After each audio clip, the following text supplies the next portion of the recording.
कहानी की शुरुआत होती है और हमें दिखाया जाता है कि हमारी दोनों जो बेटियां होती हैं वो दोनों की दोनों काफ़ी ज़्यादा हैरान हो जाती है हमारे एमसी को देखकर और बोलती है अरे अरे पापा पापा पापा दिखने लगे मेरे को। तभी हमारी जो नौर होती है वो भी काफ़ी ज़्यादा हैरान हो जाती है कि ये कहाँ से है। तभी हमारा एमसी पूछता है कि माय डियर डॉटर्स, अगर तुम्हें एक दिन के लिए पापा ना दिखे तुम तो ऐसे थोड़ी ना उनका फ्यूनरल होस्ट करने लगोगी और उनका फ्यूनरल ही कर दोगी। मैं बस एक दिन के लिए बाहर ही तो गया था, तुमने मेरे लिए इतना कुछ कर दिया, तुमने तो काफ़ी खतरनाक चीज़ कर दी मेरे लिए। और जब हमारी म्यू होती है, म्यू काफ़ी ज़्यादा रोना स्टार्ट करती है और बोलती है पापा मुझे आके याद आ रही थी। और तभी हमारे एमसी के पास चली जाती है और रोते रोते और उनके पास चली जाती है और उसको गले लगा लेती है हमारे एमसी को। तभी हमारी म्यू जो होती है वो हमारे एमसी को कहती है कि तभी हमारी म्यू कहती है कि मुझे लगा कि पापा म्यू को पसंद नहीं करते हैं इसलिए वो म्यू से दूर चले गए हैं।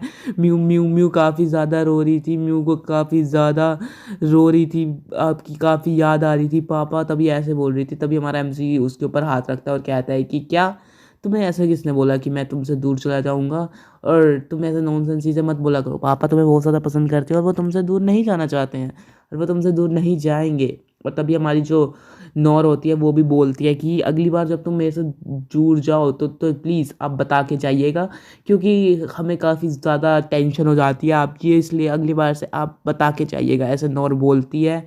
और तभी हमारा एमसी बोलते हैं अच्छा तो तुम्हें ऐसा हुआ क्या, मैं तो बस पीछे वाले माउंटेन के पास गया था, उससे ज़्यादा मैं कहीं नहीं गया, तुम्हें इतनी टेंशन हो गई क्या मेरे जाने से, थोड़ी देर जाने से ही।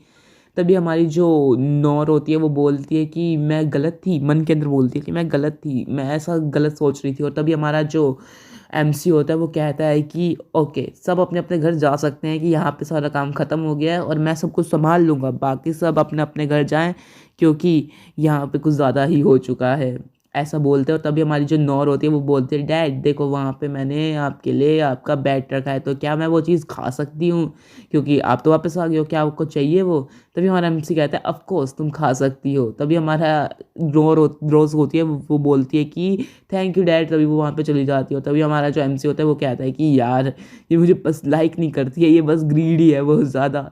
तभी हमारा जो एमसी होता है उसको नौर बुलाती है और तभी हमारा एमसी बोलते हैं क्या हुआ। तभी नौर बोलती है कि अगली बार से जब आप जाएं तो प्लीज़ एक बार हमें बता दिया कीजिए और हमें बता के जाया कीजिए, क्योंकि हमें आपकी काफ़ी टेंशन हो जाती है।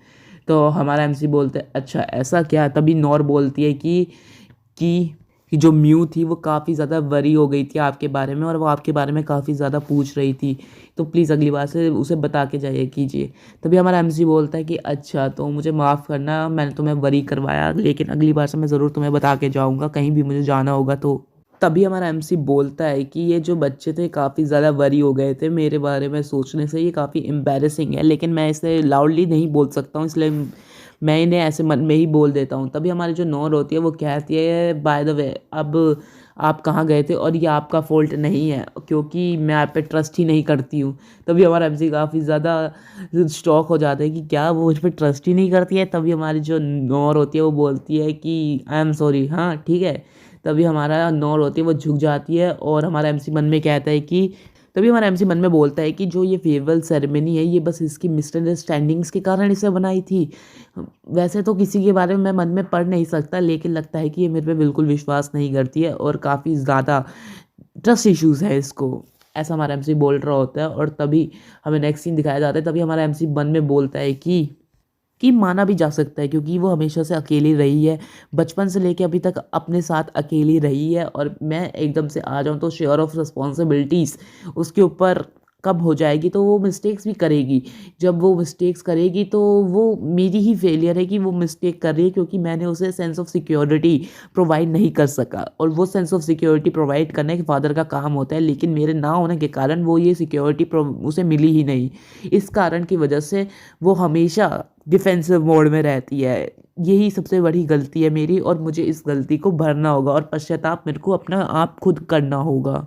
और जो नौर है वो काफ़ी ज़्यादा अकेली है मन से और उसको काफ़ी लंबे समय से प्यार नहीं मिला है, इसलिए वो ऐसे एक्ट करती है, बाहर से काफ़ी कठोर दिखती है लेकिन अंदर से उसे बस प्यार चाहिए।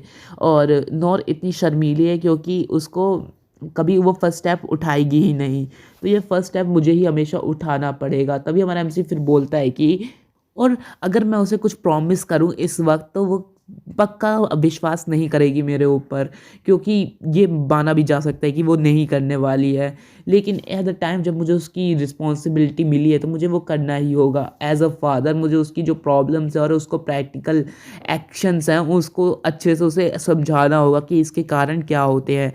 और मुझे ये सारा काम एक फ़ादर का होता है और ये काफ़ी यंग एज में होता है, लेकिन मुझे ये अब करना होगा। तभी हमारा एमसी बोलता है नॉर को कि चलो कोई ना, जो हो गया, चलो अब हम वापस चलते कैसल के अंदर और हमें खाना भी खाना है, क्योंकि कल तुम्हें एकेडमी वापस भी जाना है। अगर तुम्हें एकेडमी जाना है तो तुम्हें अच्छे से खाना पड़ेगा। तभी वो नॉर के ऊपर हाथ रखते हैं और बोलते हैं चलो चलते हैं। तभी हमारा एमसी कहता है कि मैं हमेशा तुम्हारे साथ रहूँगा, और तुम्हें कोई भी कमी या ज़रूरत पड़ेगी किसी चीज़ की तो तुम हमेशा मुझे बोलना, और मैं तुम्हारे हमेशा मदद करूँगा उस चीज़ के लिए। तभी हमें अगला सीन दिखाया जाता है जो होता है क्वींस बेडरूम का, कैसल के अंदर, जहाँ पे हमारी जो रोज़ होती है वो जाग रही होती है और थोड़ा थोड़ा धीरे धीरे करके उठ रही होती है। और तभी वो जो हमारी म्यू होती है वो हमारी रोज़ को बोलती है, मम्मी आप उठ गए, आप इतनी जल्दी उठ गए, आप काफ़ी ज़्यादा दिन से सो रहे थे। तभी हमारी म्यू रोने वाली शक्ल बना के बोलती है कि मम्मी आप हमेशा सोती रह रही थी और आप काफ़ी ज़्यादा देर से सो रही थी, काफ़ी दिनों से सो रही थी, इसलिए मैं काफ़ी ज़्यादा वरी हो गई थी आपके बारे में और आपकी हेल्थ के बारे में। तभी हमारी जो रोज़ होती है वो कहती है कि मुझे माफ़ करना म्यू कि तुम अब मेरी वजह से तुम्हें तकलीफ़ हुई, अगली बार से मैं ये तकलीफ़ तुम्हें नहीं होने दूंगी, ठीक है? तो अगली बार से तुम हमेशा ठीक रहोगी। तभी हमारा जो रोज़ होती है वो मन में बोलती है कि जो मेरी बॉडी है उसके अंदर जितनी भी मैजिक पावर थी वो सारी ख़त्म हो गई थी, इसके कारण मैं बेहोश हो गई थी। लेकिन अगली बार से ऐसा कुछ भी नहीं होगा। तभी हमारी रोज़ फिर से बोलती है कि तभी हमारी रोज़ बोलते हैं ओरिजिनली जो मेरी बॉडी है ड्रैगन क्वीन की वो इसके साइड इफ़ेक्ट्स को आराम से झेल सकती है, ब्लड कस्ट के बैकस्लैश जो होती हैं उनको आराम से झेल सकती है। लेकिन जो मेरा शरीर है वो काफ़ी ज़्यादा वीक हो गया था उस बंदे को बचाने के चक्कर में, उस बंदे की जान बचाने के चक्कर में मेरा शरीर ने काफ़ी ज़्यादा ताकत लूज़ कर दी थी। इस वजह से मेरा शरीर अब इस हालत में भी 2 दिन तक रेस्ट करता है इसके बैक इफ़ेक्ट को झेलने का। तभी हमारी रोज़ मन में बोलती है कि जैसा बंदा वो है उसकी पर्सनैलिटी जानने के बाद अभी तक तो वो भाग चुका होगा यहाँ से और काफ़ी दूर निकल चुका होगा अभी तक। और तभी हमारी रोज़ पूछती है कि कितने लंबे टाइम से मैं सो रही थी म्यू, मुझे बताओगी तुम? तभी म्यू बोलती है 2 दिन से। तभी हमारा जो रोज़ होती है वो कहती है कि अभी तक तो वो काफ़ी दूर भाग चुका होगा, 2 दिन से वो भाग ही रहा होगा और वो काफ़ी दूर भाग गया होगा। मुझे किसी ना किसी को भेजना होगा उसे पकड़ने के लिए, वरना वो तो निकल ही जाएगा, ऐसा इतनी दूर वो निकल चुका होगा अभी तक।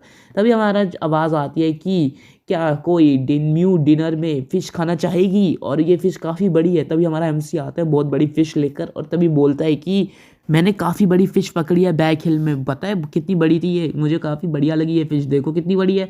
तभी हमारी जो म्यू बोलती है हाँ ये तो काफ़ी बड़ी है। तभी हमारा एमसी बोलता है हाँ हाँ हाँ डैडी ऑसम है ना, देखा कितने ताकतवर है तुम्हारे पापा। म्यू बोलती है कि हाँ पापा सच में ऑसम है, काफ़ी कमाल के। तभी हमारा एमसी बेड की तरफ देखते हैं हमारी क्वीन की तरफ, रोज़ की तरफ, और तभी बोलते हैं क्या तुम उठ चुकी हो?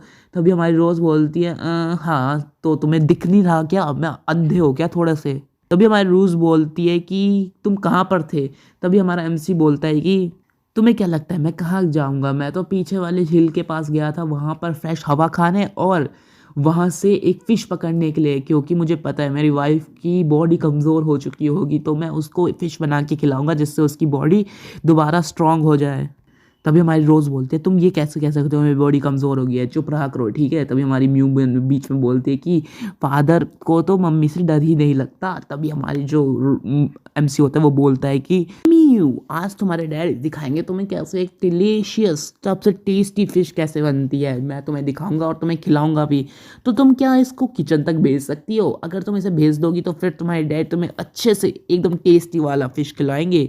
तभी जब हमारी म्यू होती है वो बोलती है यस सर, आप ये मुझको दे दो, एकदम कॉन्फिडेंट होके दो, मैं इसे किचन तक ज़रूर पहुंचा दूंगी। तभी हमारी म्यू जो होती है वहाँ से निकल लेती है और तभी हमारा एमसी बोलता है कि बाय द वे जो मम्मी पापा हैं उन्हें कुछ बात करनी है तो तुम जाओ और आराम से डिनर खा लेना, मैं बाद में आकर वो डिनर खुद खा लेंगे ठीक है। तो ऐसा हमारा एमसी म्यू को बोल देता है। तभी हमारी रोज़ बोलती है कि मुझे लगा था कि तुम अब तक निकल लिए होगे यहाँ से, भाग गए होंगे हमारी डॉटर को छोड़कर और अनकॉन्शियस मुझे देख के तुम ऐसे निकल गए होंगे। तभी हमारा एमसी बोलता है कि नहीं ऐसा मैं काम नहीं करता, मैं ऐसा बंदा ही नहीं हूँ ठीक है। और अभी हम दोनों के बीच में काफ़ी ज़्यादा काम है जो हम मुझे करना है, और हम दोनों के बीच में काफ़ी ज़्यादा जो डील्स है वो सेटल नहीं हुई हैं। तब तक मैं यहाँ से नहीं भागने वाला हूँ, और मैं तुम्हें बदला तो लूँगा ही अपना। तभी रोज़ बोलते हैं व्हाट बिटवीन अस, क्या क्या चीज़ की कम तुम में बदला लेना है मुझसे, ऐसा हमारी रोज़ बोलती है। तभी हमारा एमसी बोलते हैं तुम्हें याद है ना कि तुमने क्या किया था मेरे साथ जब मैं पहले उठा था, जब मैंने लेट उठा था 1 महीने पहले। तभी हमारी रोज़ बोलती है कि मैंने क्या किया था, मुझे तो कुछ याद नहीं है, मुझे सच में मुझे कुछ याद नहीं है, तुम बता सकते हो कि मैंने क्या किया था। तभी अचानक से रोज़ बोलती है क्या तुम्हारा ये मतलब है, तुम वो करना चाहते हो, ऐसा बोलती है हमारी रोज़। हमारा एमसी एकदम क्रीपी सी स्माइल में बोलता है कि हाँ मैं वही करना चाहता हूँ। और इसी के साथ ये स्टोरी यहीं पर ख़त्म हो जाती है। वीडियो ख़त्म, भागो यहाँ से। अरे भागने से पहले मेरी बातें तो सुन लो। मैं ये वीडियो बना चुका हूँ और इसकी पहली वीडियो जरूर सैटरडे को आ चुकी होगी, और ये मंडे 6 बजे आ रही होगी, अगर तुम 6 बजे देख रहे हो तो अगली वीडियो में शायद मैं जो हमारी नई सीरीज़ है उस पर काम करने वाला हूँ। मैं उस पर काम करूँगा, और कुछ नए मानवास के भी मैं देख रहा हूँ और उनके भी ट्राई करूँगा उन्हें भी बनवाने की। तो स्टे ट्यून विद मी, क्योंकि मैं बहुत सारी चीज़ें बनाने वाला हूँ, क्योंकि मैं बहुत ज़्यादा प्लानिंग कर रहा हूँ। और अगर तुम्हें स्टोरी टाइम्स पसंद है तो मुझे कमेंट में बताना, मैं वो भी बनाने की कोशिश करूँगा और ज़रूर बनाऊँगा।